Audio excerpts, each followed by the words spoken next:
கர்த்தர் கிறிஸ்துவிடம் இன்றைய நற்செய்தி. குறித்த நேரத்தில் தவறாமல் தேவ திட்டம் நிறைவேறும்.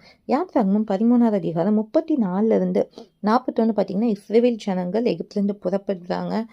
எகிப்தியர் தங்களுடைய ஆபரணங்கள்லாம் கொடுக்குறாங்க. அது மாத்திரம் இல்லை, பிள்ளைகள் தவிர 6 லட்சம் புருஷங்க இருக்காங்கன்னு இருக்கு. ஆடு மாடுகள் எல்லாம் புறப்படுறாங்க. 41வது வசனத்துல இருக்கு, 430 வருஷம் முடிந்த அன்றைய தினமே கர்த்தருடைய சேனைகள் எல்லாம் எகிப்து தேசத்திலிருந்து புறப்பட்டது. அவர் ஒரு காலம் குறித்து வச்சிருந்தாருன்னா அந்த காலத்துல நிச்சயமாய் கர்த்தர் தவறாமல் தம்முடைய திட்டத்தை நிறைவேற்றுவார். இன்னைக்கு நம்மளுக்கு சொல்லப்படுற நற்செய்தியில தான் உங்களுக்குன்னு ஒரு காலம் வச்சிருக்காரு.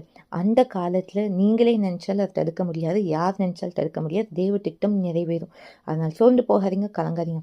வாக்கு திட்டம் கர்த்தர் கொடுத்திருக்காரா, நிச்சயமாய் நிறைவேற்றுவார். அதின் காலத்துல நேர்த்தியாய் செய்கிற தேவன் உங்க வாழ்க்கையில சகலத்தையும் நேர்த்தியாய் செய்து உங்களை மகிமைப்படுத்துவார், உங்களை சந்தோஷப்படுத்துவார். சோர்ந்து போகாதீங்க. இதுவே இன்றைய நற்செய்தி. முடிந்தவட்டும்.